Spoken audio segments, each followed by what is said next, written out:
DD किसान, बदलते भारत की शान।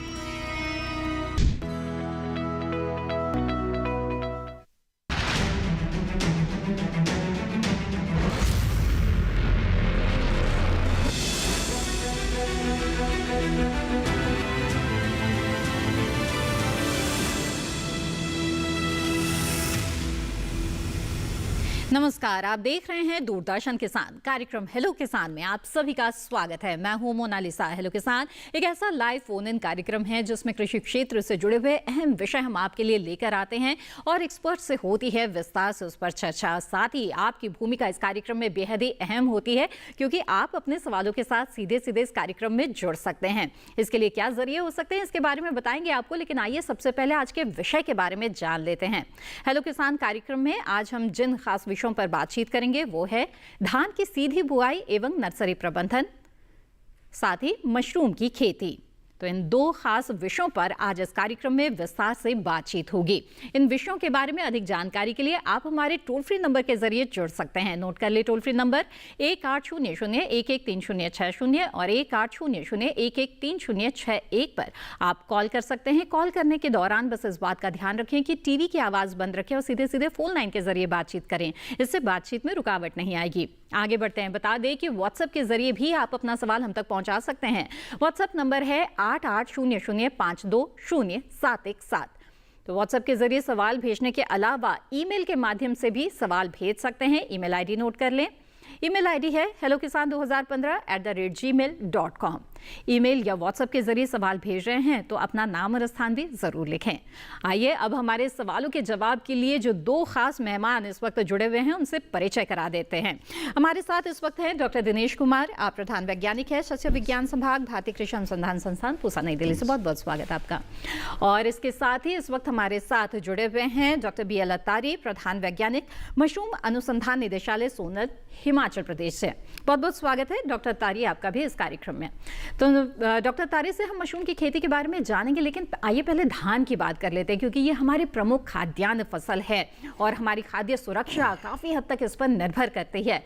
तो ऐसे में डॉक्टर दिनेश, जैसा कि आज का हमारा विषय है धान की सीधी बुआई का, तो सबसे पहले यही समझना चाहेंगे कि धान की सीधी बुआई जिसका समय भी आ रहा है, तो इसके लिए जो सीधी बुआई का तरीका है वो क्यों उपयुक्त है और क्यों किसानों को इसे अपनाना चाहिए? जी बिल्कुल।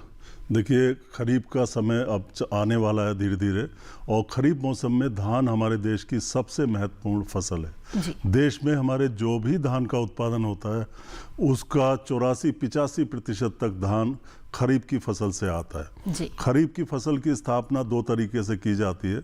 एक तो रोपाई विधि से की जाती है, जिसमें पहले पौध तैयार करनी पड़ती है, यानी नर्सरी तैयार करनी पड़ती है, और दूसरा तरीका है सीधी बिजाई। अब परंपरागत तरीका जो है वो रोपाई विधि को माना जाता है, लेकिन इसकी बहुत सारी सीमाएं धीरे धीरे आगे आ रही हैं। जैसे इसमें पानी बहुत ज्यादा लगता है, श्रमिकों की लगातार कमी हो रही है, रोपाई के लिए श्रमिक आजकल मिलते नहीं हैं, और तीसरी तरफ कई बार जब अगली फसल हम इस तरह के खेत में लगाते हैं तो उसकी स्थापना में भी दिक्कत आती है, मिट्टी की संरचना कई बार खराब हो जाती है। तो इन सब का जो विकल्प है वो सीधी बिजाई है, और देश में अब जरूरत आ गई है, क्योंकि पानी की कमी है, श्रमिकों की कमी है, और जो पर्यावरण से संबंधित कारक हैं उनमें भी कुछ समस्याएं आ रही हैं, जैसे मीथेन गैस वगैरह ज्यादा निकलती है उससे।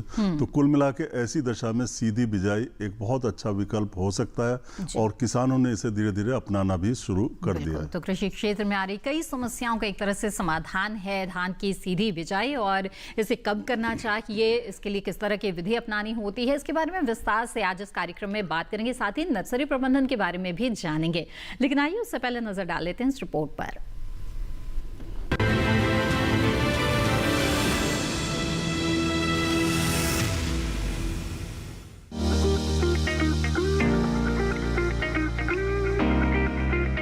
धान हमारे देश की महत्वपूर्ण खाद्यान्न फसल है। किसान भाई धान को मुख्य रूप से रोपाई विधि से उगाते हैं, जिसमें काफी मात्रा में पानी व श्रम की जरूरत होती है। वहीं धान की सीधी बुआई एक नई और आधुनिक तकनीक है, जिसमें धान के बीज की सीधी बुआई खेत में की जाती है और नर्सरी तैयार करने की जरूरत नहीं होती है। इसमें कम से कम पानी और मेहनत लगती है। साथ ही साथ धान की सीधी बुआई में किसान भाइयों को लागत की कमी होती है। धान की सीधी बुआई का जून के प्रथम सप्ताह से 20 जून तक समय उपयुक्त होता है।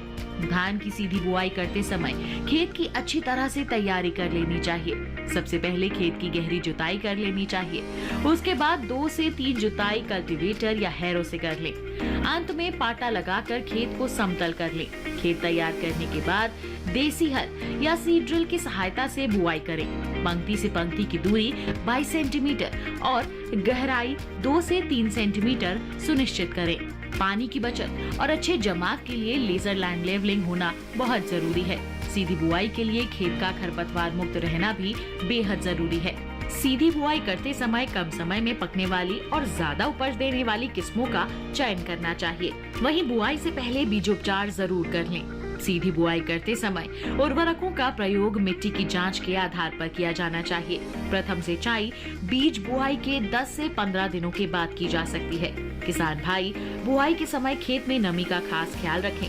अंकुरण, कल्ले फूटने, फल और बाली बनने की अवस्था पर खेत में पानी की कमी नहीं रहनी चाहिए। बात करें धान की नर्सरी प्रबंधन की, तो बीज चयन, नर्सरी बेड की तैयारी, बीज बोना, सिंचाई, खाद और उर्वरक का प्रबंधन, खरपतवार नियंत्रण और पौध संरक्षण शामिल है।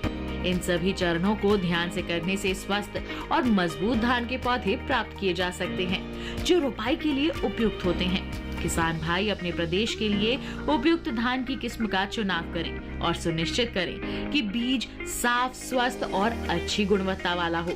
नर्सरी बेड को अच्छी तरह से तैयार करें। मिट्टी में सड़ी हुई खाद मिलाएं, जल निकासी का प्रबंध करें और बीज बोने के लिए समतल सतह बनाएं। बीज को अंकुरित करने के लिए पानी में भिगोएं और फिर उन्हें नर्सरी बेड में उचित गहराई और दूरी पर बुआई करें। नर्सरी में नियमित रूप से पानी दें, लेकिन ध्यान रखें कि पानी जमा ना हो, जिससे पौधे सड़ सकते हैं। नर्सरी में पौधों की वृद्धि के लिए आवश्यक पोषक तत्वों को प्रदान करने के लिए खाद और उर्वरक का उपयोग करें। धान की नर्सरी बनाते समय मौसम का ध्यान रखें। तेज धूप और बारिश से पौधों की सुरक्षा करना भी बेहद जरूरी है।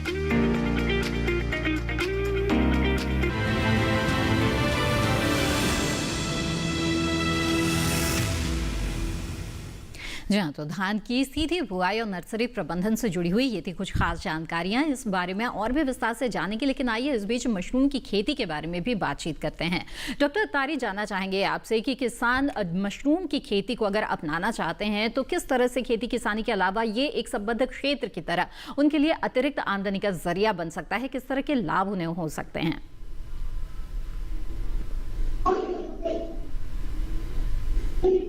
डॉक्टर अत्तारी, क्या मेरी आवाज आपको मिल रही है? डॉक्टर अत्तारी, क्या आप मुझे सुन पा रहे हैं?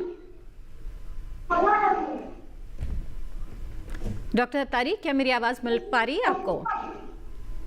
चलिए, लग रहा है डॉक्टर अत्तारी तक मेरी आवाज नहीं पहुंच पा रही है। फिर से बातचीत की कोशिश करेंगे आगे और धान की सीधी बुआई के बारे में बातचीत को यहाँ पर आगे बढ़ाते हैं। डॉक्टर दिनेश, आपसे समझना चाहेंगे कि जैसे कि आपने बताया कि कई ऐसी समस्याएं हैं जिनका हल एक तरह से है धान की सीधी बुआई। अगर इस विधि को किसान अपनाना चाहते हैं तो अभी उनके लिए उपयुक्त समय क्या होगा सीधी बुआई के लिए? ये उपयुक्त समय इसका 1 जून से लेके और 20 जून के बीच है। कोशिश करनी चाहिए कि जून के पहले हफ्ते में हम करें और इसके बाद आप 20 जून तक कर सकते हैं, 25 जून तक भी कर सकते हैं, लेकिन उसके बाद नहीं करनी चाहिए। फिर तापक्रम कम होना शुरू हो जाता है और इसका अंकुरण प्रभावित होता है। जी, और ऐसे में क्या कुछ खास किस्मों का चुनाव ही करना चाहिए किसानों को? किन किस्मों का आप सुझाव देंगे? जी बिल्कुल, देखिए धान की हमारे देश में 5000 से ज़्यादा किस्में हैं जी। तो यहाँ पर उनका नाम लेना, गिनती करना तो असंभव है। लेकिन फिर भी अगर हम सीधी बिजाई की बात करें और अधिक पैदावार देने वाली किस्मों को लिया जाता है तो इसमें आमतौर पे किसान भाइयों को ऐसी किस्में लेनी चाहिए जो कम अवधि में पकती हों, कम समय लेती हों। कोशिश ये करनी चाहिए, साथ ही साथ अच्छी पैदावार देने वाली हों और जल की कमी को, थोड़ी बहुत पानी की जो कमी होती है उसको वो किस्में बर्दाश्त कर पाएँ। तो इस तरह की किस्मों का चुनाव करें। अब जैसे हमारे पूसा संस्थान की बहुत सारी किस्में हैं जो सीधी बिजाई के लिए उपयुक्त हैं। एक तो ये बासमती किस्में हैं और ऊपर से सीधी बिजाई में या कई बार जो हमारी परंपरागत रोपाई है उसमें भी प्रयोग में आती हैं। जैसे पूसा बासमती 1509 है, दोनों जगह काम में आती है। इसके अलावा हमारे संस्थान ने 2 किस्में निकाली हैं जो सीधी बिजाई के लिए ही निकाली गई हैं। और ये किस्में पूसा बासमती 1979 और पूसा बासमती 1985, ये 2 किस्में हैं। और ये इमेजाथा पायर जो हर्बिसाइड होता है, एक शाकनाशी होता है, खरपतवार मारने की दवाई होती है, इमेजाथा पायर। अगर इसको हम धान में डालें तो धान की फसल को ये मार देता है। लेकिन अगर ये जो 2 किस्में मैंने बताई 1979, 1985, इनको अगर सीधी बिजाई में प्रयोग में लाया जाता है और इमेजाथा पायर का प्रयोग किया जाता है तो उससे खरपतवार तो मर जाते हैं लेकिन धान की फसल पे कोई प्रभाव नहीं पड़ता। तो इस तरह की किस्मों का किसान भाई चुनाव कर सकते हैं और सीधी बिजाई से लाभ ले सकते हैं। बिल्कुल, तो बहुत सी ऐसी किस्में हैं जिनका चुनाव आप कर सकते हैं। अगर इस तरह की उन्नत किस्मों का चुनाव करेंगे तो बहुत सारी समस्याएं पहले जो है उसी से बचाव हो जाता है।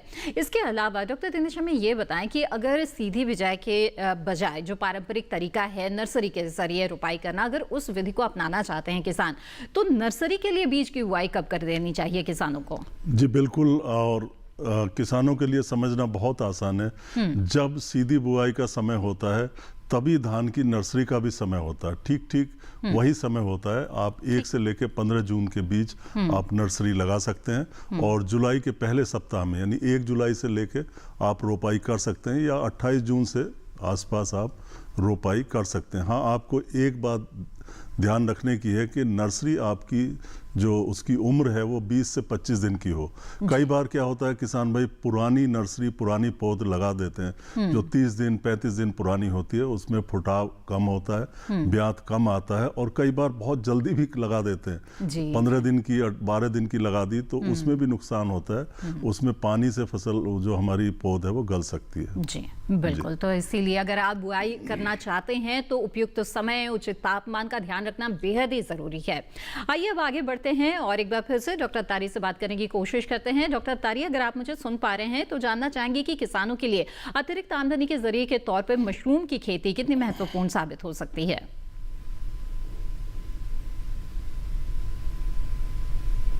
डॉक्टर तारी, मेरी आवाज मिल रही है आपको? डॉक्टर तारी, क्या आप मुझे सुन पा रहे हैं? हाँ जी, आवाज आ रही है। जी। तो डॉक्टर तारी बताएं हमें मशरूम की खेती की महत्ता के बारे में। अगर किसान इसे अपनाते हैं तो अतिरिक्त आमदनी के जरिए के तौर पर ये कितना उपयोगी साबित हो सकता है उनके लिए? मैडम रिपीट करें। जी, थोड़ी इको हो रही है आपकी साउंड। जी। डॉक्टर तारी, मशरूम की खेती की महत्ता के बारे में आपसे समझना चाह रहे हैं यहाँ पर। आपकी अब 2 बार आवाज आ रही है थोड़ा। जी, मशरूम की खेती के बारे में अगर आप हमें बताना चाहें यहाँ पर कि कितनी महत्ता है इसकी, अतिरिक्त आमदनी के तौर पर किसान इसे किस तरह से अपना सकते हैं और उन्हें किस तरह का लाभ इससे हो सकता है? मैं किसानों को बताना चाहूंगा कि मशरूम की खेती घर के अंदर की जाती है और इसके लिए बहुत कम जमीन और बहुत कम पानी चाहिए होता है। जी। तो किसान अपने घर पर ही इस खेती को अपनाकर, जो उनके पास अतिरिक्त समय है, सुबह और शाम का जो समय है उसको अपनाकर, और बहुत कम पानी इसमें लगता है। जैसे अगर आपने 1 किलो मशरूम पैदा करनी है तो सिर्फ 25 लीटर पानी लगेगा। जी। तो आने वाले समय में जो हमारे किसान और जो युवा हैं, जो ग्रामीण युवा हैं या जो महिलाएं हैं, उस रोजगार को, इस कृषि व्यवसाय को अपनाकर अपनी आमदनी में निश्चित रूप से वृद्धि कर सकते हैं। बिल्कुल, और ऐसे में मशरूम की खेती के दौरान किन बातों का ध्यान रखना जरूरी होता है इसके बारे में जानेंगे आपसे आगे डॉक्टर तारी। लेकिन इस बीच आइए नजर डाल लेते हैं इस खास रिपोर्ट पर।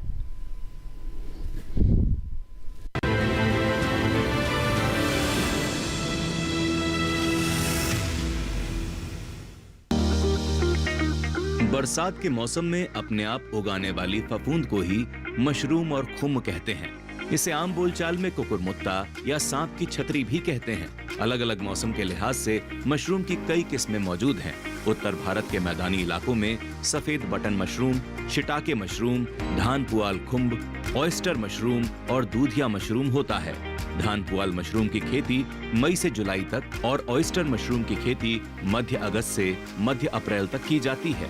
मशरूम की खेती के लिए पारंपरिक खेती की तरह खेत की जरूरत नहीं होती है, बल्कि इसकी खेती के लिए एक मशरूम घर बनाया जाता है।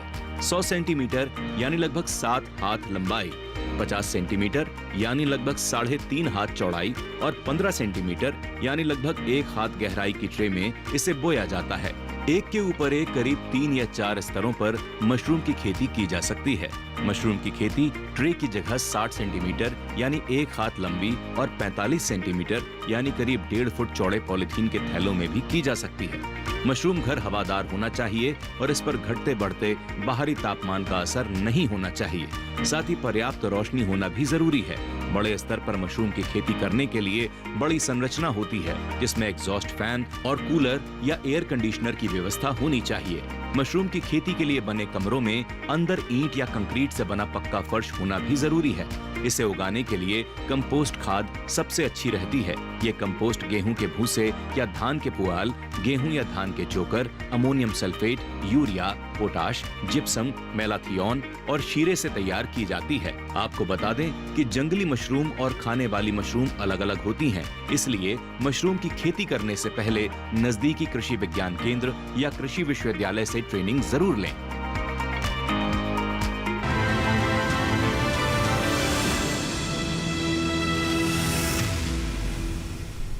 जहाँ ये थी मशरूम की खेती से जुड़ी हुई कुछ खास जानकारियाँ। डॉक्टर तारी, जैसे कि हमने रिपोर्ट में भी देखा, मशरूम की बहुत सारी किस्में होती है, कुछ खाने लायक होती है, कुछ जहरीली भी होती है। ऐसे में ये बताएं कि जो किसान हैं उन्हें किस तरह की किस्मों का चुनाव करना चाहिए, मांग किसकी ज्यादा है कि अच्छी आमदनी हो सकती है? मैडम, हमारे देश में 5 किस्म की जो मशरूम है इसकी व्यावसायिक खेती की जा रही है जी। और जिसमें जो बटर मशरूम है वो शीर्ष पर है।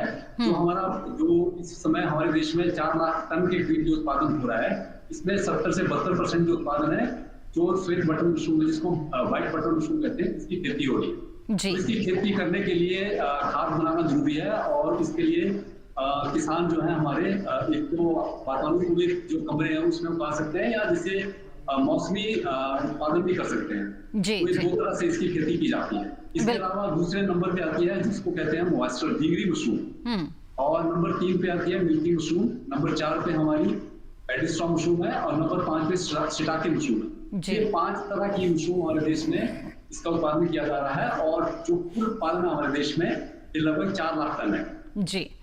तो डॉक्टर तारी, हमें ये बताएं कि मशरूम की खेती से अगर साल भर आमदनी लेना चाहते हैं तो क्या किसी एक खास किस्म का चुनाव करने से ये संभव है या फिर अलग अलग किस्मों को अपनाना चाहिए? इसके लिए मैं बताना चाहूंगा कि क्योंकि अगर वो मौसमी खेती करते हैं तो उनको एक फसल चक्र अपनाना पड़ेगा, जिसमें जैसे सितंबर अक्टूबर से आगे बटर मशरूम का उत्पादन लेकर वो जनवरी फरवरी तक इसको उगा सकते हैं। उसके बाद जो है उसके बाद जनवरी फरवरी मार्च अप्रैल मई जून जुलाई तक जो है वो जैसे मिल्की मशरूम है या जैसे पेडिस्ट्रॉ मशरूम है इसकी खेती कर सकते हैं जी। और उसके अलावा जून जुलाई अगस्त सितंबर तक उसके बाद वो मॉइस्चर मशरूम की खेती कर सकते हैं। इस तरह फसल चक्र अपनाना पड़ेगा। और अगर किसी के पास वातानुकूलित उत्पादन कक्ष है उसमें वो पूरा साल भर एक ही मशरूम का उत्पादन कर सकते हैं और उसके लिए उनको दूसरी मशरूम लेने की जरूरत नहीं है, क्योंकि उन्होंने एक ही मशरूम उत्पादन करने के लिए उसमें जो है पूरा सिस्टम लगाया होता है, तो पूरा साल भर वो एक ही मशरूम की खेती कर सकते हैं जी। बिल्कुल, तो कई किसान हैं जो साल भर किसी एक ही खास किस्म के मशरूम का उत्पादन करते हैं और अन्यथा आप फसल चक्र भी अपना सकते हैं साल भर आमदनी के लिए।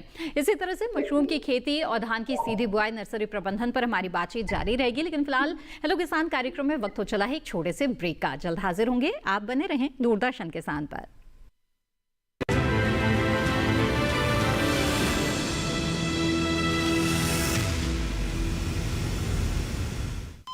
अरे सुन तो। मुझे क्या सुनाना चाहते हो? जो सुनाओ मेरी सौतन को। किसको? अरे वही तुम्हारा मोबाइल फोन जिससे सुबह शाम दिन रात चिपके रहते थे और कहते थे किसान कॉल सेंटर से बातें हो रही हैं। अच्छा ये बात है। हाँ, क्यों? क्या हुआ? अब बात नहीं होती क्या? अब तो झट से बात हो जाती है। ऐसा क्या? हाँ, अब तो ज्यादा लाइनें और खास तकनीक के कारण खेती के माहिरों से तुरंत बात हो जाती है। और अगर कभी लाइन व्यस्त हो तो अपनी समस्या फोन पर रिकॉर्ड करा दो, वहाँ से फोन आ जाता है और समस्या की हल का मैसेज भी आ जाता है। ये देखो आ गया। अरे वाह, इसका मतलब इंतजार की घड़ी अब खत्म। हाँ। तभी मैं सोचूं कि आजकल मुझ पर इतना प्यार क्यों आ रहा है। कृषि संबंधी समस्याओं का अपनी भाषा में तुरंत हल पाने के लिए पूरे भारत में किसी भी फोन से हेल्पलाइन नंबर पर संपर्क करें। किसानों का दोस्त किसान कॉल सेंटर।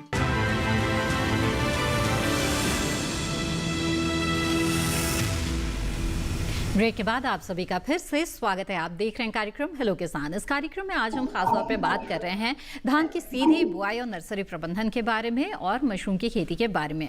इन विषयों के बारे में अगर आप अधिक जानकारी हासिल करना चाहते हैं और एक्सपर्ट्स की राय चाहते हैं तो आप हमारे टोल फ्री नंबर पर कॉल कर सकते हैं या फिर व्हाट्सएप या ईमेल के जरिए भी अपने सवाल हम तक पहुंचा सकते हैं। इस वक्त हमारे साथ एक कॉलर जुड़ गए हैं, आइए उनका रुख करते हैं। नंदस्वरूप मिश्रा बाराबंकी उत्तर प्रदेश से फोन लाइन पर हैं। नंदस्वरूप जी, स्वागत है आपका, पूछिए अपना सवाल।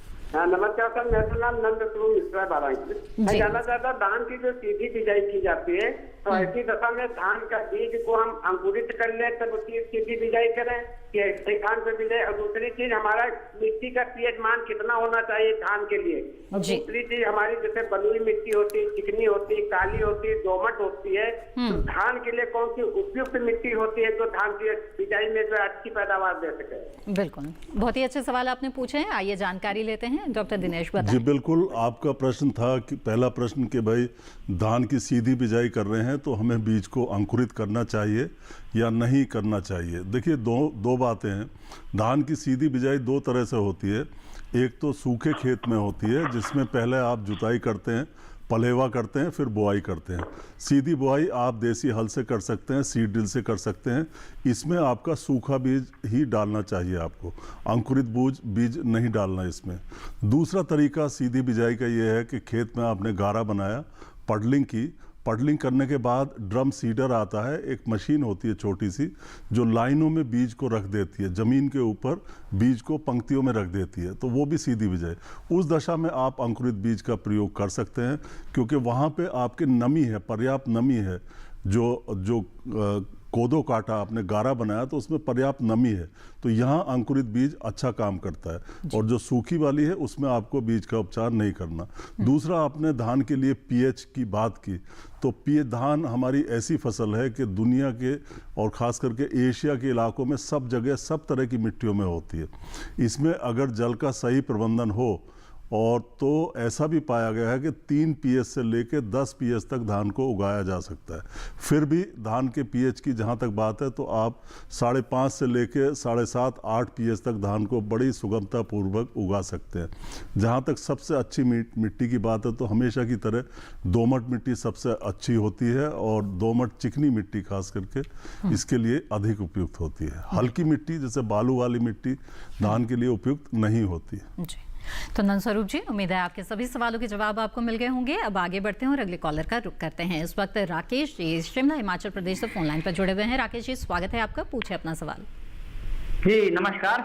जी नमस्कार, बताएं। मेरा दोनों विषय से एक सवाल है जी। सबसे पहले तो मैं धान के विषय पे मैं कहना चाहता हूँ, क्या शिमला जिले में जो है धान बोआ जा सकता है और किस इसकी और सवाल मेरा है मशरूम की खेती से है, क्या हिमाचल में मशरूम की खेती के लिए हमें और ध्यान रखना पड़ता है कि तापमान होता है। बिल्कुल, आइए आपके दोनों सवालों के जवाब लेते हैं। डॉक्टर दिनेश पहले बताएं। जी बिल्कुल, शिमला में धान हो सकता है या नहीं हो सकता ये तो आपने खुद महसूस किया होगा, खुद देखा होगा।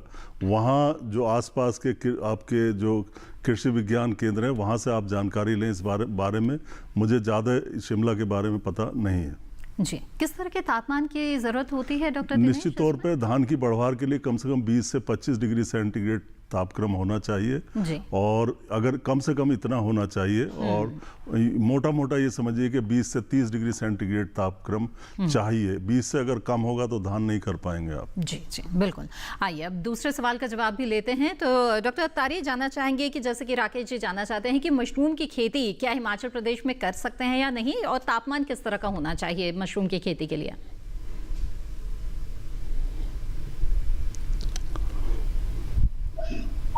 डॉक्टर तारी, मेरी आवाज मिल रही है आपको?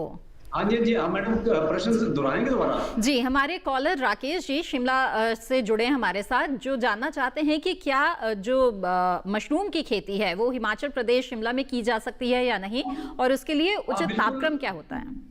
बिल्कुल की जा सकती है, क्योंकि हमारा जो सोलर सिस्ट जो इसका अनुसंधान केंद्र है जी, इसके आसपास शिमला कई जो उत्पादक हैं इसकी खेती कर रहे हैं और बहुत अच्छा लाभ कमा रहे हैं जी। तो मशरूम की खेती चाहे आप लेह लद्दाख में करें, चाहे आप तमिलनाडु में करें, क्योंकि ये एक वातानुकूलित कमरे में की जाती है और उसमें आपको तापमान और इसकी जो आर्द्रता है इसको मेंटेन करना होता है। तो ये आप किसी भी क्षेत्र में कर सकते हैं। शिमला सोलन से ज्यादा दूर नहीं है और शिमला और सोलन के आसपास के बहुत से जो उत्पादक हैं मशरूम की खेती कर रहे हैं और इसकी खेती बहुत आसानी से कर सकते हैं। यहाँ पर जो इसका जो प्रशिक्षण दिया जाता है और यहाँ पर वो सोलन में हमारे अनुसंधान केंद्र में भ्रमण करके इसकी पूरी जानकारी ले सकते हैं। बिल्कुल बिल्कुल। डॉक्टर तारे, हम ये भी जानना चाहेंगे कि जैसे कि आपने बताया कि जो नियंत्रित वातावरण और तापमान नमी है उसमें मशरूम की खेती की जाती है, तो कितना तापक्रम वहाँ पर होना चाहिए, नमी आर्द्रता कितनी होनी चाहिए, और जो मशरूम घर है उसका निर्माण किस तरह से करना चाहिए? मैडम, मशरूम की खेती के लिए जो तापमान है, अलग अलग मशरूम के लिए अलग अलग तापमान चाहिए। अगर जैसे बटर मशरूम की खेती अगर हम करते हैं तो इसका जैसे हम खाद में इसका बीज डालते हैं तो उसके लिए 22 से 25 डिग्री टेम्परेचर चाहिए होता है और इसके बैग जो है रैक्स के ऊपर रखे जाते हैं जी। और उस टाइम जो इसके अंदर जो आर्द्रता है वो 70 से 80% के करीब होनी चाहिए। और धीरे धीरे करके जब इसका जो बीज फैल जाता है उसके बाद जब बीज पूरी तरह फैल गया उसके बाद इसके तापमान को कम किया जाता है, वो 16 से 18 डिग्री के बीच में लाया जाता है और जो आर्द्रता है वो 80 से 85% के करीब रखी जाती है जी। तो जब जो इसका तापमान जब हम नीचे लाते हैं तो इसके अंदर जो माइसीलियम होता है वो माइसीलियम फ्रूट बॉडी में बदल जाता है और एक बैग से जो हमारे किसान बागवान भाई हैं वो एक बैग से 3 फसल इसकी ले सकते हैं, बटर मशरूम की अगर हम बात करें। और इसके अलावा जैसे ढींगरी मशरूम की अगर मैं बात करूं तो ढींगरी मशरूम का उत्पादन लेने के लिए हमारे किसान बागवान भाई जो हैं 12 डिग्री से लेके 32 डिग्री तक हमारे पास अलग अलग किस्में हैं, तो पूरा साल भर इसकी खेती की जा सकती है। वो चाहे किसी भी क्षेत्र के हों, किसी भी राज्य के हों, तो ढींगरी की का जो उत्पादन है वो पूरा साल भर ले सकते हैं। जो मिल्की मशरूम है जिसको दूधिया मशरूम कहते हैं, ये हमारे जो साउथ इंडियन जो स्टेट्स हैं जैसे केरला, कर्नाटक, तमिलनाडु, इसमें इसकी बहुत मांग है और इसका उत्पादन उस क्षेत्र में होता है क्योंकि इसके लिए तापमान 30 डिग्री से ऊपर चाहिए जी। और जो चौथी हमारी मशरूम है वो हमारा जो तटीय क्षेत्र है जैसे वेस्ट बंगाल, उड़ीसा, आंध्रा, इस क्षेत्र में क्योंकि इस मशरूम के लिए भी 30 डिग्री से ज्यादा तापमान चाहिए और आर्द्रता भी इसमें 80 से 85% के करीब चाहिए। तो इन क्षेत्रों में जो चौथी मशरूम मैंने बताई आपको, पैडी स्ट्रॉ मशरूम, इसकी खेती कर सकते हैं।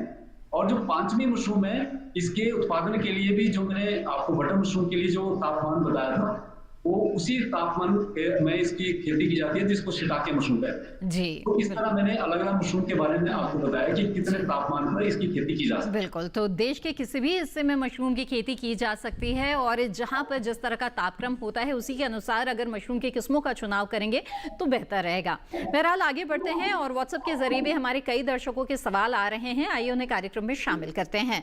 अंकुर सहाय जी ने आजमगढ़ उत्तर प्रदेश से सवाल भेजा है, जानना चाहते हैं कि कुछ उच्च गुणवत्ता वाली धान की किस्म बताएं जिसमें कम लागत में ज्यादा पैदावार मिल सके। तो डॉक्टर दिनेश, क्या सुझाव होगा आपका? जी देखिए, निश्चित तौर पे ये चाहते हैं कि हमारी अधिक उपज देने वाली किस्में हो और साथ ही साथ उनमें लागत कम आए, तो आप निश्चित तौर पे जानकारी ले सकते हैं। और उस इलाके में आजकल कुछ काले नमक की भी कुछ बात चल रही है। काला नमक जो है एक किस्म है और बोनी दशा में भी ये आ गई है। अच्छा। तो इस तरह की किस्मों को भी आप एक बार कोशिश कर सकते हैं क्योंकि इनका जो पोटेंशियल है इस तरह की किस्मों का बहुत ज़्यादा है। बाकी जो नरेंद्र देव कृषि विश्वविद्यालय है वहाँ से बहुत सारी किस्में निकली हुई हैं अधिक उपज देने वाली, जिनके बारे में आप जानकारी लेके और उनको उगा सकते हैं। जी बिल्कुल।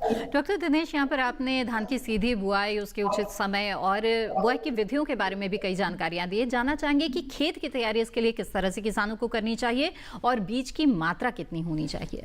जी बिल्कुल, जो सीधी बिजाई करते हैं सबसे पहले तो किसान भाइयों को यही सलाह दी जाती है कि अगर आपका खेत खाली है तो गर्मियों में एक गहरी जुताई जरूर कर दें। गहरी जुताई करने के बाद खेत को खुला छोड़ दिया जाए। और इस समय क्या होता है, खरपतवार और जो कीड़े बीमारी, इनके अंडे बच्चे सब होते हैं, ये सब मर जाते हैं। तो धान की फसल बहुत अच्छे तरीके से आप बाद में ले सकते हैं। अगर ऐसा नहीं कर पाए, कोई दूसरी फसल आपने ली है, हरी खाद की फसल ली है या उड़द या मूंग या चारे की फसल ली है, तो निश्चित तौर पे बाद में आपको एक गहरी जुताई करनी पड़ेगी। इसके बाद एक पलेवा जरूरी होता है, बिना पलेवा के सीधी बिजाई नहीं हो सकती। फिर 1 या 2 जुताई आप कल्टीवेटर से कर लें या हैरो से कर लें, फिर पाटा लगा के खेत को समतल कर लें। इसके बाद आप बिजाई कर सकते हैं धान की, सीड ड्रिल से कर सकते हैं, देसी हल से कर सकते हैं, और भी कई तरह की मशीनें आ रही हैं जिनका प्रयोग आप कर सकते हैं। और ख़ास बात का ध्यान ये रखना कि बोने की गहराई 3 सेंटीमीटर से ज़्यादा नहीं होनी चाहिए। सामान्यतः 2 से 3 सेंटीमीटर गहराई पर रखें। अगर ज़्यादा गहरा आपने धान को रख दिया बीज को गहराई पर, तो उसके अंकुरण प्रभावित होता है। साथ ही सही मात्रा में आपको पोषक तत्वों का प्रबंधन करना, जल का प्रबंधन करना और खरपतवारों का प्रबंधन करना। तो इन विषयों पर आगे चर्चा करेंगे। आइए इस बीच मशरूम की खेती से जुड़ी बातचीत को भी आगे बढ़ाते हैं। डॉक्टर तारी, अब आपसे ये जानना चाहेंगे कि मशरूम की खेती जो किसान करना चाहते हैं, तो उसमें सबसे महत्वपूर्ण होता है कंपोस्ट खाद, जिसमें बिजाई करना होता है। तो ये कंपोस्ट खाद क्या किसानों को सीधे बाजार से मिलता है या फिर वो खुद भी तैयार कर सकते हैं? कैसे बनता है कंपोस्ट खाद?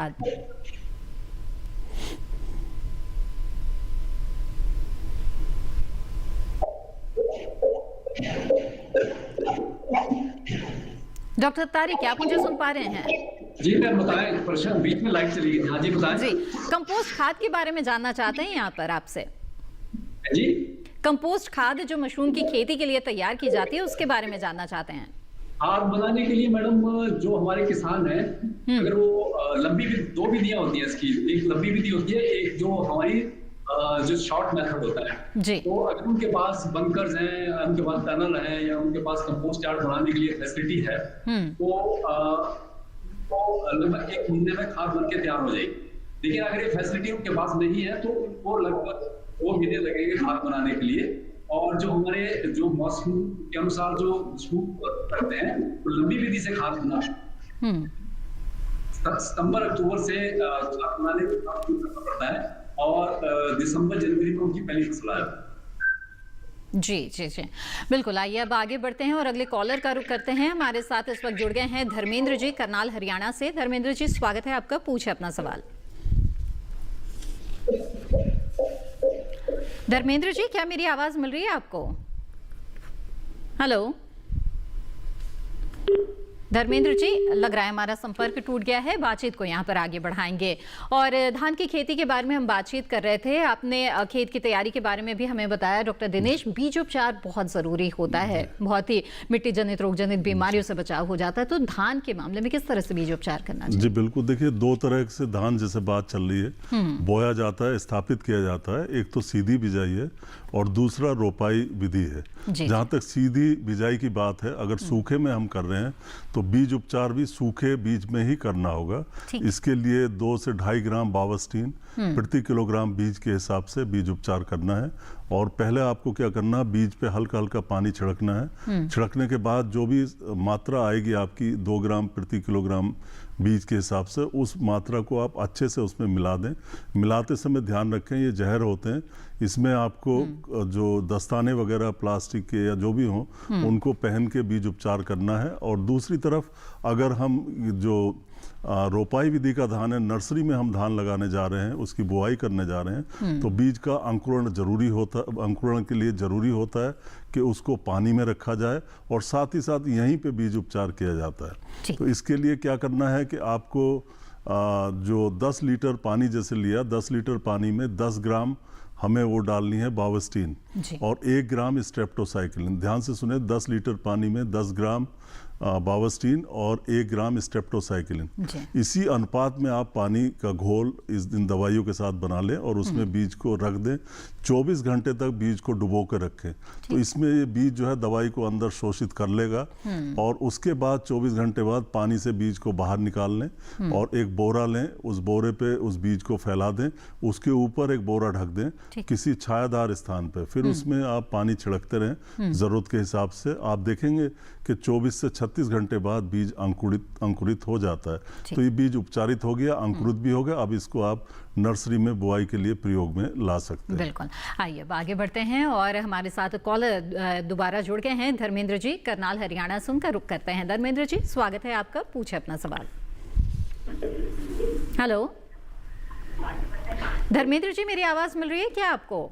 जी नमस्कार मैम। जी नमस्कार। कृपया टीवी की आवाज बंद कर दीजिएगा, बातचीत में रुकावट आएगी। हाँ जी, टीवी की आवाज बंद कर दीजिए और सीधे सीधे फोन लाइन के जरिए बात करें। बताइए क्या जानना चाहते हैं? हाँ जी सुन लिया जी। ठीक है, क्या सवाल है आपका?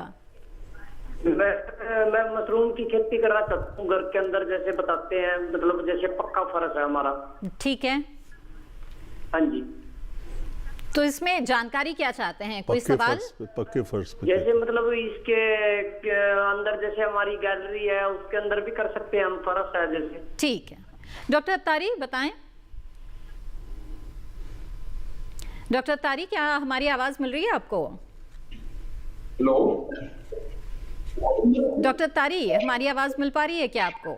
हाँ जी, आवाज आ रही है, लेकिन इको बहुत है, बहुत आवाज आ रही है बीच में। जी जी, हमारे साथ कॉलर जुड़े हैं धर्मेंद्र जी करनाल हरियाणा से। जानना चाहते हैं कि उनके घर में जगह है, पक्का फर्श है, गैलरी नुमा जगह है इनके पास, तो क्या वहां पर वो मशरूम की खेती कर सकते हैं या नहीं?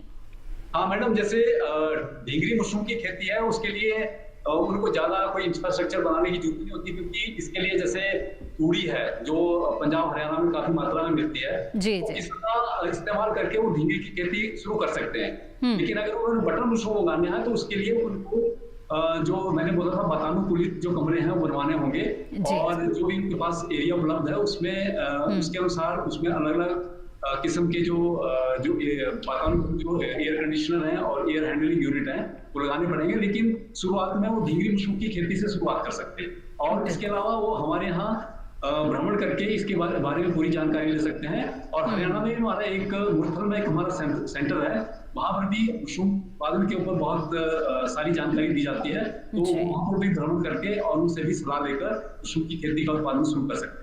बिल्कुल।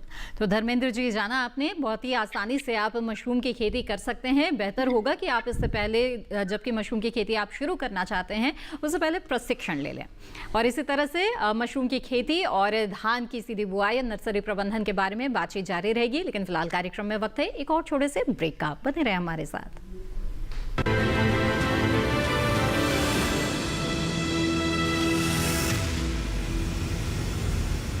डीडी किसान ने कर ली है तैयारी, यहाँ मिलेगी पशुपालन की हर एक जानकारी, घर आंगन से लेकर व्यवसायिक फार्म तक, मुर्गी पालन से लेकर रेगिस्तान के जहाज तक। बीमारियों से पशुपालक बिल्कुल ना हो परेशान, विशेषज्ञ करेंगे आपकी समस्या का समाधान। देखिए अपना पशु चिकित्सक हर रविवार शाम 6:30 बजे दूरदर्शन किसान पर।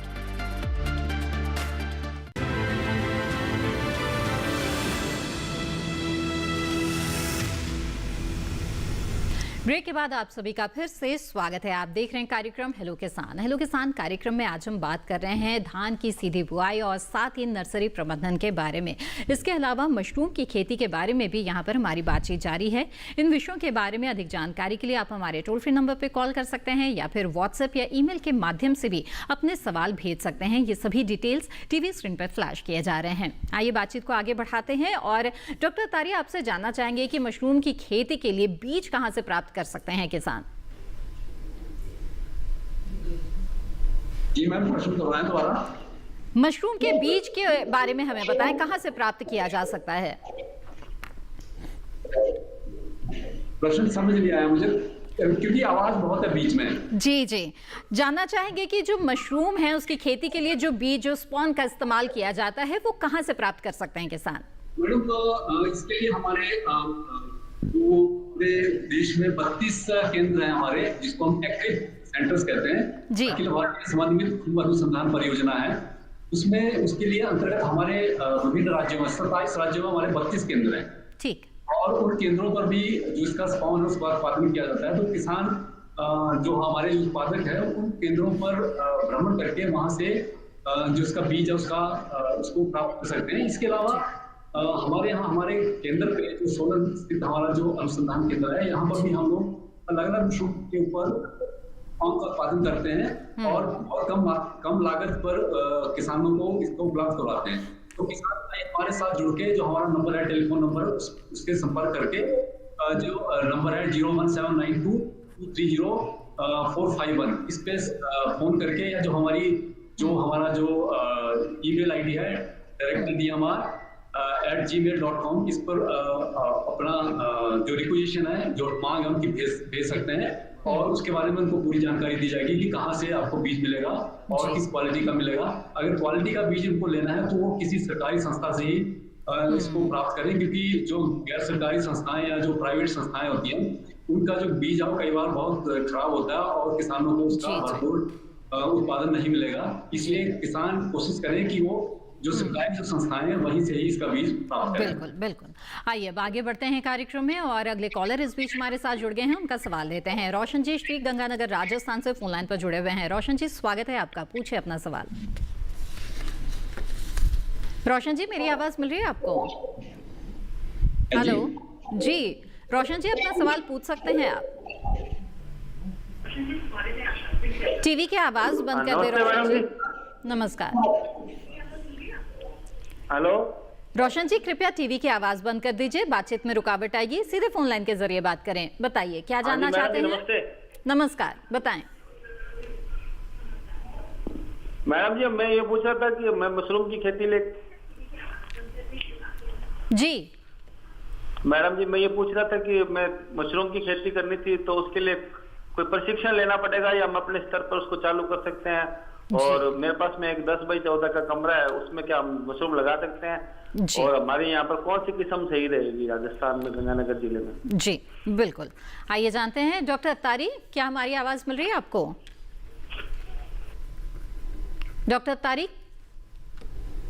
हाँ जी आवाज आ रही है, लेकिन इनका सवाल था कि इनको प्रशिक्षण लेना पड़ेगा कि नहीं। जी साथ ही जानना चाहते हैं कि 10 बाई 14 का कमरा है, क्या इसमें संभव है या नहीं और किस्म कौन सा चुने? मैं इनको बताना चाहूंगा कि अगर मशरूम का उत्पादन इन्होंने करना है तो इसके लिए प्रशिक्षण बहुत आवश्यक है। तो जो हमारे मैंने बताया कि 27 राज्यों में हमारे जो एग्रीकल्चर के सेंटर है वहां पर भी प्रशिक्षण दिया जाता है। और इसके अलावा हमारे यहाँ पर 1, 3, 5, 9 इस तरह इतने दिनों का जो प्रशिक्षण दिया जाता है। तो हमारी जो वेबसाइट है उसके ऊपर ये जाकर उसमें लॉग इन करके वहां पर अलग अलग जो हमारे ट्रेनिंग कैलेंडर है उसको देखकर जो प्रशिक्षण कार्यक्रम है उसमें अप्लाई कर सकते हैं। और जैसे ही अप्लाई करेंगे तो यहाँ से उनको कंफर्मेशन मिल जाएगी और वो ट्रेनिंग करके, क्योंकि अगर मशरूम की खेती करनी है तो सबसे पहले ट्रेनिंग करनी बहुत जरूरी है, क्योंकि इसके कुछ पहलू ऐसे होते हैं कि किसानों को जानना बहुत जरूरी है और उसके बाद ही वो मशरूम का उत्पादन करें तो अच्छा रहेगा। ठीक है बिल्कुल। तो रोशन जी उम्मीद है आपने जान लिया है कि प्रशिक्षण अवश्य ले लें अगर मशरूम की खेती आप शुरू करना चाहते हैं। आगे बढ़ते हैं, अगला सवाल लेते हैं और व्हाट्सएप के जरिए सवाल भेजा है हमें परषोत्तम कुमार जी ने डोडा जम्मू कश्मीर से। डॉक्टर दिनेश जानना चाहते हैं परषोत्तम जी की जब धान की फसल लगाई जाती है तो कितने दिन बाद खाद डालते हैं? जी बिल्कुल, धान की फसल जो सीधी बिजाई की अगर हम बात करें तो इसमें नाइट्रोजन, फास्फोरस, पोटाश और जस्ते की जरूरत पड़ती है। और निश्चित तौर पे आप सब किसान समझते हैं कि मिट्टी की जांच के आधार पर उर्वरकों को डाला जाए। और इसके लिए जैसे अगर जांच उपलब्ध नहीं हो पा रही तो मोटे तौर पे अगर आप अधिक पैदावार देने वाली किस्में ले रहे हैं तो उसमें 150 किलोग्राम नाइट्रोजन प्रति हेक्टर, 60 किलोग्राम फास्फोरस और 40 किलोग्राम पोटाश और 20 से 25 किलोग्राम जिंक सल्फेट प्रति हेक्टर के हिसाब से प्रयोग में लाना है। इसके लिए फास्फोरस, पोटाश और जस्ते की संपूर्ण मात्रा बुआई के समय प्रयोग में लाना है। साथ ही साथ नाइट्रोजन की जो 150 किलोग्राम मात्रा प्रति हेक्टर है, इसकी आधी मात्रा आपको बुआई के समय प्रयोग में लाना है और बाकी जो आधी मात्रा बची है उसको 2 बराबर भागों में बांटने के बाद पहली खुराक आप 25 से 30 दिन पर डालें और दूसरी खुराक 50 से 55 दिन बाद बुआई के आप खड़ी फसल में डाल दें। दूसरी तरफ जैसे फर्टिसीड्रिल आती है, मशीन आती है, जब आप बुआई करें तो ध्यान रखें कि उसी मशीन से करें जिससे आपके जो उर्वरक हैं मिट्टी के अंदर प्लेस किए जा सकें, रखे जा सकें। कई बार किसान भाई क्या करते हैं कि यूरिया को खास करके या फास्फोरस को छिड़क देते हैं, ऊपर से छिड़क देते हैं, टॉप ड्रेसिंग कर देते हैं और मिट्टी में नहीं मिला पाते। ये ठीक नहीं है, ऐसा आपको नहीं करना चाहिए। जी बिल्कुल।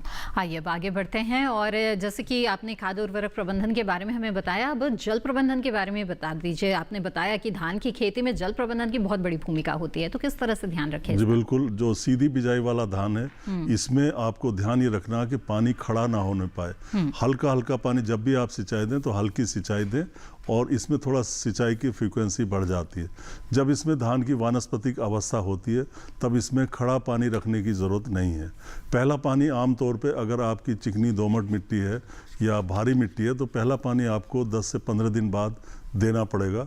फिर इसके बाद आप 3-4 दिन 5 दिन के अंतराल पे हल्का हल्का पानी लगाते रहें, क्योंकि जून के महीने में गर्मी ज़्यादा पड़ती है। फिर जुलाई में बरसात शुरू हो जाएगी तो आपको इस तरह की समस्याएं नहीं आएंगी। तो उचित जल का प्रबंधन आप करते रहें। दूसरी तरफ एक बात का खास ध्यान रखना है, जब इसमें बाली बनना शुरू हो जाती है, बाली बनना किसान भाई कहते हैं भाई धान हमारा गाभे में आ गया, तो उस दशा के बाद जब तक उसमें फूल बनते हैं या बाली बाहर निकलती है तब तक खेत में पानी को लगातार भर के रखना है। आपको कम से कम 2 से 3 सेंटीमीटर पानी जो धान की जन्निक अवस्था है, रिप्रोडक्टिव स्टेज है, उसमें ज़रूर होना चाहिए। जी बिल्कुल। आइए अब आगे बढ़ते हैं और अगला सवाल लेते हैं। व्हाट्सएप के जरिए सवाल भेजा है हमारे एक दर्शक ने, युद्धवीर सिंह पौड़ी गढ़वाल उत्तराखंड से। ये लिखते हैं कि मैं मशरूम की खेती के बारे में जानना चाहता हूँ। इसमें डॉक्टर तारी मैं एक सवाल और जोड़ना चाहती हूँ कि जो मशरूम की खेती किसान करते हैं उन्हें अच्छी पैदावार के लिए बिजाई के बाद किन बातों का ध्यान रखना चाहिए? मैडम, इनके जो पौड़ी गढ़वाल से प्रश्न है इनके लिए मैं बताना चाहूँगा कि हमारे उत्तराखंड में हमारे पंतनगर में भी एक हमारा केंद्र है और इसके अलावा अल्मोड़ा में जो विवेकानंद कृषि अनुसंधान शाला है वहां पर भी हमारा एक केंद्र है। तो वहां पर से ये अपना जो प्रशिक्षण है उसको प्राप्त कर सकते हैं। इसके अलावा अगर इनको वहां प्रशिक्षण नहीं मिलता तो हमारे यहाँ केंद्र पे आकर, और जो मैंने बताया कि हमारी जो साइट है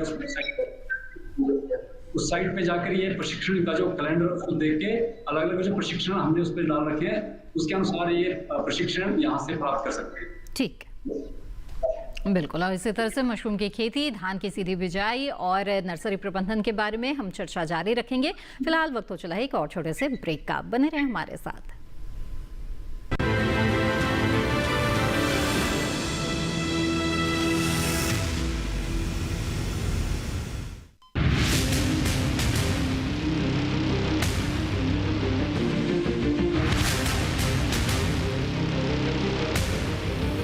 जब तपती है धरती, सूरज उगलता है आग, ठंड में जब सर्दी जमा देती सबके हाल, सब छुप जाते अपने अपने घरों में, तब बाहर निकलता सिर्फ एक इंसान, भरने के लिए हम सबका पेट, खून को पसीने की तरह देता बहा, थक जाता, झुलस जाता, हो जाता बीमार, तब उसकी सेहत का ध्यान रखता सिर्फ डीडी किसान।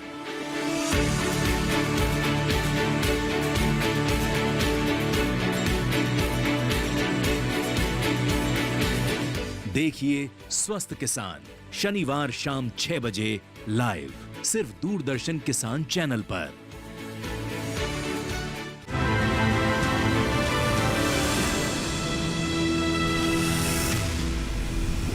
ब्रेक के बाद आप सभी का फिर से स्वागत है। आप देख रहे हैं कार्यक्रम हेलो किसान। इस कार्यक्रम में आज हम जिन विषयों पर चर्चा कर रहे हैं वो है धान की सीधी बुआई एवं नर्सरी प्रबंधन और साथ ही मशरूम की खेती के बारे में चर्चा कर रहे हैं। इन विषयों के बारे में अधिक जानकारी के लिए और हमारे विशेषज्ञों से राय लेने के लिए आप हमारे टोल फ्री नंबर पर कॉल कर सकते हैं या फिर व्हाट्सएप या ईमेल के जरिए अपना सवाल भी भेज सकते हैं। ये सभी डिटेल टीवी स्क्रीन पर फ्लैश किए जा रहे हैं।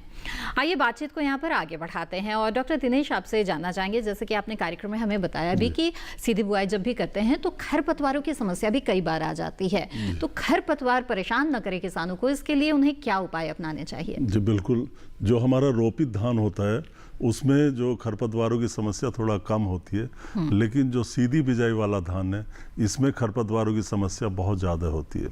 इसके लिए जैसे अभी समय चल रहा है, किन्हीं किसान भाइयों के पास अगर खेत खाली है और पानी की सुविधा उपलब्ध है तो अभी आप एक स्टेल सीड बेड टेक्निक होती है, उसमें कुछ नहीं करना होता।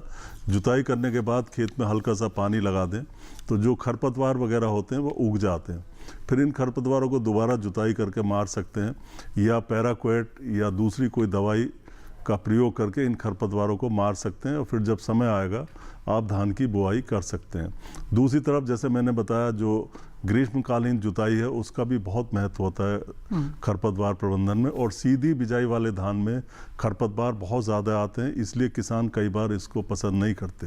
तो इसके लिए जैसा कि मैंने बताया कि एक तो किस्मों का चुनाव करना, हमारे संस्थान की 2 किस्में आ चुकी हैं, 1979 और 1985। इन किस्मों को लगाएं और इमेजाथापायर का प्रयोग करें। इमेजाथापायर दवाई इसी में प्रयोग करनी, सिर्फ इन्हीं किस्मों में, और धान में नहीं करना आपको। और इसकी 100 ग्राम सक्रिय तत्व प्रति हेक्टेयर के हिसाब से बुआई के 18 से 20 दिन बाद, जब खरपतवार 2-3 पत्तियों वाले हों, तब इसका छिड़काव करें। फिर भी अगर खरपतवार रहते हैं तो आप 8-10 दिन बाद एक छिड़काव और इसका कर सकते हैं। दूसरी तरफ पेंडिमिथालिन नाम की एक दवाई आती है, उसका प्रयोग किसी भी तरह के धान में आप कर सकते हैं जो सीधी बिजाई से बोया गया है, और इसमें बुआई के 2 से 3 दिन के अंदर अंदर पेंडिमिथालिन 1 किलोग्राम सक्रिय तत्व प्रति हेक्टेयर के हिसाब से 600 लीटर पानी में घोल बनाकर छिड़क दें। जी बिल्कुल। तो जाना आपने धान में खरपतवार नियंत्रण आपको किस तरह से करना चाहिए। आगे बढ़ते हैं और डॉक्टर अत्तारी आपसे जानना चाहेंगे कि मशरूम जो होता है वो बहुत ही नाजुक होता है। ऐसे में जब भी बाजार ले जाते हैं किसान, तो किसी तरह का उनको नुकसान ना हो, गुणवत्ता उसकी बरकरार रहे, इसके लिए किन बातों का ध्यान रखना चाहिए? जैसे खुद बताया कि मशरूम का जो शेल्फ लाइफ है, जो इसके भंडारण अवधि बहुत कम होती है, क्योंकि इसके अंदर पानी की मात्रा 85 से 90% के करीब है। इसकी बॉडी ओपन होती है और इसका रेस्पिरेशन रेट बहुत हाई होता है। तो मैं मशरूम उत्पादकों को सलाह दूंगा कि चौड़ाई के तुरंत इसको जैसे अगर आप 14 से 18 डिग्री के बीच में इसको इसका उत्पादन कर रहे हैं, तो इसका टेम्परेचर जो है, इसका जो भंडारण है, इसको 4 से 6 डिग्री टेम्परेचर पे स्टोर करें जी। और इसके उपरांत इसको जल्दी से जल्दी मार्केट भेजने की व्यवस्था करें। मार्केट भेजने के लिए भी अगर आवश्यक हो तो इसको जो रेफ्रिजरेटेड बैग्स का इस्तेमाल किया जा सकता है, क्योंकि अगर आप इसको खुले किसी वाहन में भेजेंगे तो इसका जो रेस्पिरेशन रेट है वो काफी बढ़ जाएगा, और जब तक आपकी मशरूम ये काली हो जाएगी तो दाम नहीं मिलेगा। और चौड़ाई के बाद अगर इसको आप 0.05% मतलब 10 लीटर पानी में 5 ग्राम कैल्शियम मेटाबाइसल्फाइड को घोलकर उसमें इसको आप थोड़ी देर के लिए डिप करें, तो इसकी जो भंडारण अवधि है काफी बढ़ जाती है और इसका जो कलर है वो मेंटेन रहता है।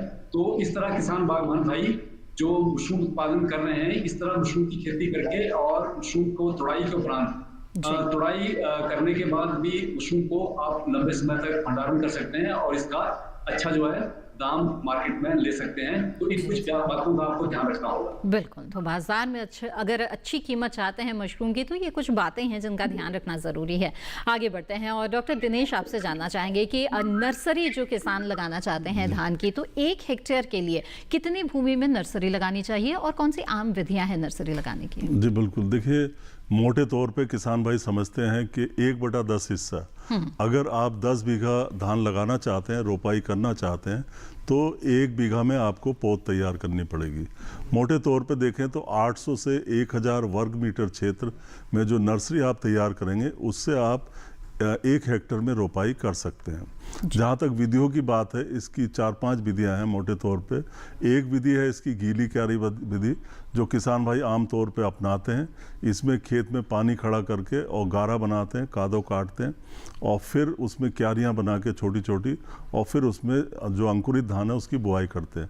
दूसरी है सूखी क्यारी विधि। इसमें जैसे धान या गेहूँ की हम बुआई करते हैं, उसी तरह से इसमें जुताई करके पानी लगा के पलेवा करने के बाद खेत तैयार कर लेते हैं और छोटी छोटी क्यारियाँ बना देते हैं, उसमें देसी हल से या किसी अन्य यंत्र से बुआई कर देते हैं। एक डेपोक विधि होती है जो बिना मिट्टी के इसमें नर्सरी तैयार कर लेते हैं। चटाई नुमा नर्सरी होती है, इसमें पक्के फर्श पे या केले के पत्ते पे नर्सरी तैयार की जा सकती है और इसमें 15 दिन में नर्सरी तैयार हो जाती है। इसके अलावा रूपांतरित या मॉडिफाइड मैट नर्सरी है, उसका प्रयोग किया जाता है। साथ ही साथ आजकल जो ट्रैक्टर या दूसरे जो मशीन है, पैडी प्लांटर है, उससे भी रोपाई की जा रही है, तो उसके लिए अलग तरह से हमें नर्सरी तैयार करनी पड़ती है। बिल्कुल। आइए अब आगे बढ़ते हैं और कुछ और सवालों को शामिल करते हैं। व्हाट्सएप के जरिए एक सवाल भेजा है हमारे दर्शक MM नारंग जी ने दिल्ली से। ये जानना चाहते हैं कि छत पर मशरूम की खेती करने के बारे में जानकारी हासिल करना चाहते हैं, तो ऐसे में किसी वेबसाइट या किताब के बारे में सुझाव चाहते हैं। डॉक्टर तारी। मैडम प्रश्न दोहराएं दोबारा। MM नारंग है जो दिल्ली से ताल्लुक रखते हैं और ये जानना चाहते हैं कि छत पर अगर मशरूम उगाना चाहते हैं तो इससे जुड़ा कोई वेबसाइट है या फिर किताब है जिससे वो जानकारी हासिल कर सकते हैं इस बारे में। हमारी वेबसाइट पे जो मैंने आपको वेबसाइट बताई उसमें हमने जो हमारा पूरा लिटरेचर है उसके ऊपर डाल रखा है जी। उसके ऊपर और हमारे अलग अलग जो वीडियो है वो भी उस पर डाले हुए हैं। तो जो किसान जो मशरूम पालन शुरू करना चाहते हैं वो शुरू में उन वीडियो के थ्रू या जो हमारा लिटरेचर है उसके माध्यम से भी इसकी जानकारी हासिल कर सकते हैं। अदरवाइज वो हमें संपर्क करके हमें मेल करके हमारे से यहाँ लिटरेचर मंगवा सकते हैं और इसकी जानकारी हासिल कर सकते हैं। दिल्ली के आसपास भी जैसे मैंने बताया मुरथल में भी हमारा केंद्र है और एक हमारा मेरठ में केंद्र है, तो वहां पर भी ये विजिट करके भ्रमण करके मशरूम के बारे में आवश्यक जानकारी जो है ना जुटा सकते हैं और इसके ऊपर काम करना शुरू कर सकते हैं। जी जी। हाँ, हमारे से जानकारी लेना चाहें तो स्वागत। जी जी। डॉक्टर BL अत्तारी, आपने बहुत ही महत्वपूर्ण जानकारियां दी। बहुत बहुत धन्यवाद हमारे साथ जुड़े रहने के लिए। और डॉक्टर दिनेश, चलते चलते आपसे जानना चाहेंगे कि धान की सीधी बिजाई अगर किसान करना चाहते हैं तो कौन सी चुनौतियां उनके सामने आ सकती है और उनका त्वरित हल। सबसे जी बिल्कुल, सबसे महत्वपूर्ण होता है बीज की उपलब्धता। जो किस्में जैसे आपको जानकारी मिली है कि भाई ये किस्में अच्छी हैं सीधी बिजाई के लिए, सबसे पहले स्वस्थ बीज का लेना बहुत जरूरी है। इसके बाद आपके पास सिंचाई के साधन होने चाहिए। सीधी बिजाई वाला धान बिना सिंचाई के साधनों के नहीं हो सकता। आप जैसे नहर के भरोसे करना चाहते हैं किसी हो, तो आपको निश्चित करना पड़ेगा कि भाई सिंचाई आपके पास उपलब्ध है। साथ ही साथ खरपतवारों के प्रबंधन की भी आपको व्यवस्था करनी पड़ेगी। इन सब बातों का आप ध्यान रखेंगे और समय पे बुआई करनी। अगर आपकी बुआई 20 जून के बाद होती है तो शायद अच्छा उत्पादन नहीं मिलेगा। बिल्कुल। डॉक्टर दिनेश कुमार, बहुत बहुत धन्यवाद आपका हमारे साथ इस कार्यक्रम में जुड़ने के लिए, इतनी अहम जानकारी। धन्यवाद, बहुत धन्यवाद। तो विस्तार से आज आपने जाना कि किस तरह से धान की सीधी बुआई की पद्धति को अगर आप अपनाते हैं तो आपको लाभ हो सकता है, और इसके अलावा मशरूम की खेती आपके लिए अतिरिक्त आमदनी का एक बेहतरीन जरिया बन सकता है, और इसके लिए आपको किन बातों का ध्यान रखना चाहिए। आगे बढ़ते हैं और अगले विषय के बारे में आपको बता दें। हेलो किसान कार्यक्रम में जो अगले विषय रहेंगे जिन पर चर्चा की जाएगी वो है गर्मियों में पशुओं का प्रबंधन, और इसके साथ ही कार्यक्रम के दौरान चर्चा होगी मुर्गी पालन के बारे में। इन विषयों के बारे में जानकारी के लिए आप हमें ईमेल के जरिए अपने सवाल भेज सकते हैं। नोट कर लें हमारा ईमेल आईडी। ईमेल आईडी है hellokisan2015@gmail.com। इसके अलावा दूरदर्शन किसान के कॉल सेंटर नंबर पर कॉल करके आप अपने सवाल दर्ज करा सकते हैं। हमारा टोल फ्री नंबर है 1800-113060। सोमवार से शनिवार सुबह 6 बजे से रात 10 बजे के बीच कॉल करके आप अपने सवाल दर्ज करा सकते हैं। इसके अलावा हेलो किसान कार्यक्रम को आप दूरदर्शन किसान के YouTube चैनल पर भी देख सकते हैं, और ये सभी जानकारियां कभी भी और कहीं भी हासिल कर सकते हैं। तो सीधे सीधे हमारे YouTube चैनल का आप रुख कर सकते हैं। इसके लिए टीवी स्क्रीन पर दिखाए जा रहे QR कोड को स्कैन करें, आप जुड़ जाएंगे हमारे YouTube चैनल से। इसी के साथ हेलो किसान की आज की इस कड़ी में बस इतना ही। हमें दीजिए इजाजत। आप बने रहें दूरदर्शन किसान पर। नमस्कार।